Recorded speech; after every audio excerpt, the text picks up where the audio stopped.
All right, so as rumors continue to be propagated by people like this worthless piece of shit Tim Pool and these ridiculous YouTubers and CNN and MSNBC, Tom Pease is going to bring you the facts about what's actually going on, because I'm fucking tired of constantly hearing about dumb shit that isn't fucking real. All right, I'm going to be real with you. All right, I get tired of hearing about stories that don't really exist. All right, like that's just the truth of the matter. All right, so somebody sent me this article from the Chicago Tribune. It says dumped milk, smashed eggs, and plowed vegetables. Coronavirus pandemics leave a staggering amount of food waste. All right, and we're gonna read through this a little bit. You know what I'm saying? And I got some evidence to prove my fucking point. Okay, so the closing of restaurants, hotels, and schools have left some farmers with no buyers for more than half of their crops. And even as retailers see spike in food sales to Americans who are now eating nearly every meal at home, an increase are not enough to absorb all the perishable food that was planted weeks ago and intended for schools and businesses. The amount of waste is staggering. The nation's largest dairy cooperative, Dairy Farmers of America, estimates that farmers are dumping as many as 3.7 million gallons of milk each day. A single chicken processor is smashing 750,000 unhatched eggs every week. All right, so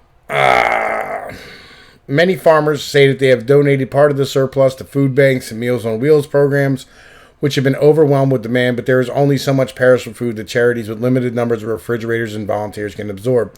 And the cost of harvesting, processing, and then transporting produce and milk to the food banks or other areas of needs would put further financial strain on farmers that have seen half their paying customers disappear. Exporting much of the excess food is not feasible either, farmers say, because many international customers are also struggling through the pandemic and recent currency fluctuations, making exports unprofitable. It's heartbreaking, said Paul Allen. Hang on, wait.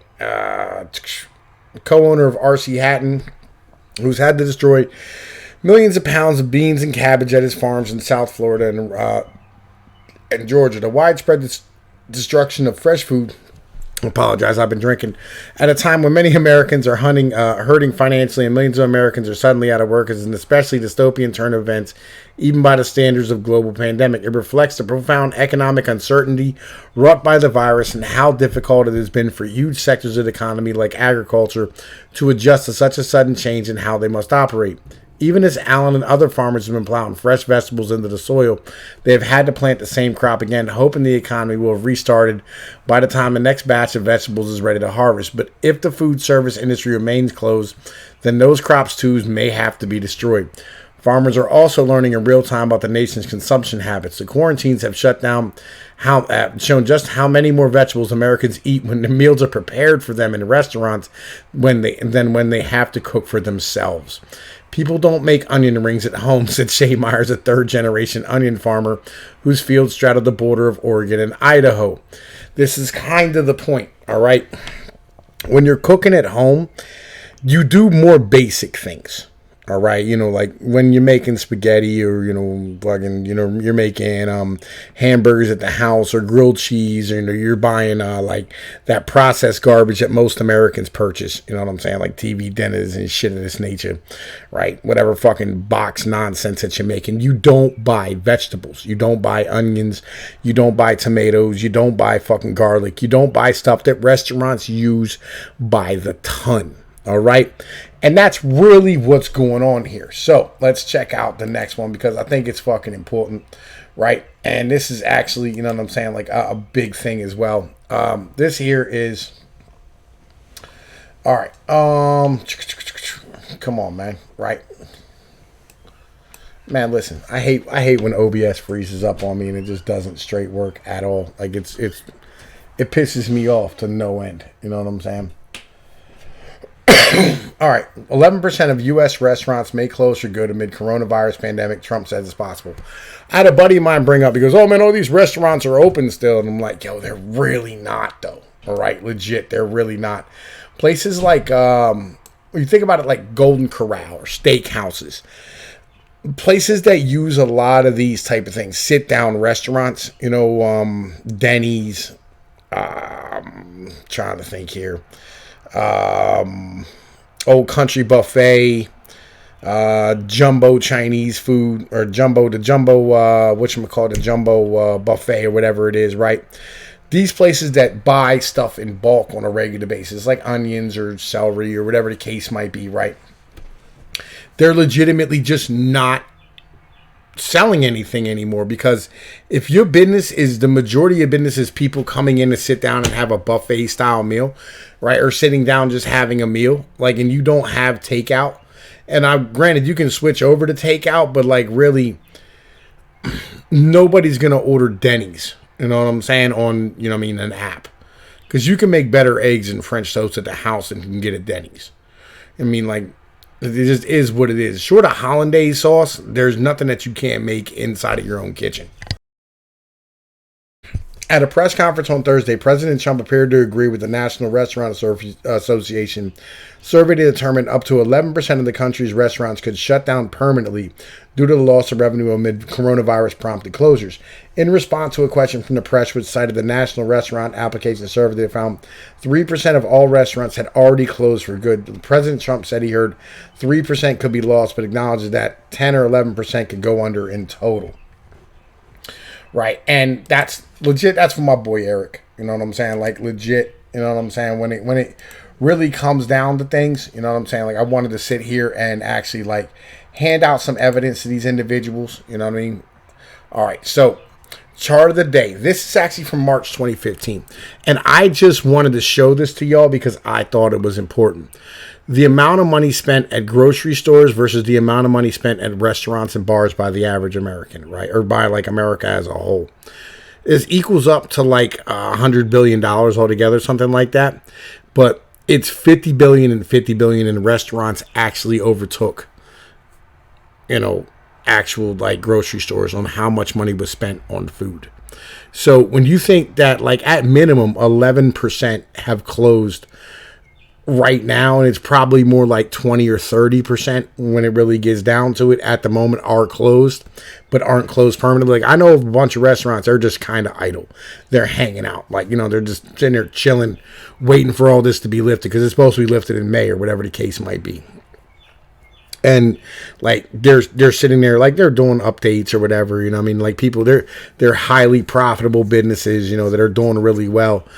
Like, these people right now, though, aren't buying this food, and that's why this food is being destroyed. Because when you have places that sell things like ice cream and milkshakes or whatever, you know, whatever bullshit dairy product that they sell in bulk, you know what I mean? Like, they sell massive quantities of, you're going to end up having that just basically get taken out of the American economy as a whole in demand. Like, demand isn't infinite. All right, this is where the Austrian School of Economics kind of fucks up, right? This is where the libertarian mentality really fucks up with shit.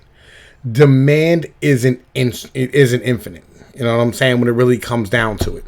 So demand is a finite thing. And this is something that I've always kind of had a problem with the mentality of individuals who go, oh man, you know, demand is, you know, it's something that, you know, it just always grows, and it doesn't. You know what I mean? Like, you can't always sell somebody onions. Like, I don't know how many times, like, I've ran into people and they go, I hate onions, you know, or I hate tomatoes, or, you know, I hate lettuce, or, you know, whatever the case might be, right? They don't eat it at home. You know what I'm saying? Like, yo, it's only put on shit at a restaurant. Like, how often have you been in somebody's house and you reached in the fridge for a beer and you saw mushrooms? Almost never. You know what I mean? Like, yo, so these crops are going to be basically destroyed when you take it away from the American. Well, you take the restaurants away. You know, when people aren't ordering shit at a restaurant at a premium price when they're broke to begin with. You know what I mean? So therefore, it's not that there's food shortages in any way, shape, or form. It's the fact that it's just short demand. That's the reality of it. And I know people just want to just cling tight to their fucking thoughts, but it's just not true. You know, it's literally not. It's that when you're cooking at home, you don't cook a meal the same way they cook it at a restaurant, right? When you make a burger for your kids, right? Legit, even if you're cutting up the potatoes and frying them, nobody's using lettuce, tomatoes, and onions to give to their 3 and 4-year-olds. You know what I mean? To give to their 10, 11, 12-year-olds. But that 11, 12-year-old's going to get lettuce and onions and tomatoes on their burger at Burger King. But you're not eating at Burger King as much as you used to. Why? Because you're not out and about. You're making way more stuff at home for them at this point. So it's a whole different way of thinking about things. And when you're cooking at home, like, yo, you're not making, you know what I mean, like gourmet meals at the house. Like, restaurants are highly wasteful of their food. They really are. I've worked in restaurants like a lot of my life when I was younger. Like when I was a kid, that's all I did was restaurant work. And I can't tell you the amount of shit that gets thrown away every day. It's ridiculous. You know, I'm like chopped lettuce and onions and tomatoes and stuff that gets prepped and doesn't get used, and it just gets pitched. Right? And like, yo, even if the restaurants are not selling the amount of food that they used to sell. Like, regardless. Like, it is what it is. So, like, you know, you have to understand that it's on a whole different level than what things used to be. This is a whole new norm. All right. And it's not food shortages. It's not. It's stuff that just straight getting eliminated from the economy. It's I don't even know how to explain it because we've never seen it before. Like, or what we actually have. I'll tell you what it is. It's like cassette tapes. You know what I'm saying? It's like 8 tracks. Right. And so but the thing is, there's nothing new replacing it is kind of the deal, right? There's no replacement. It's just getting eliminated because it's no longer viable. This is a new norm for the American economy. Just get used to it. It is what it is. Anyway, man, yo, look, I'm Tom Pease with Pnoid News. Y'all know the situation. Like, share, and subscribe if you enjoy this content. I try to be a pro-truth channel as much as possible. Yo, stay safe out there, motherfuckers. All right? Yo, peace.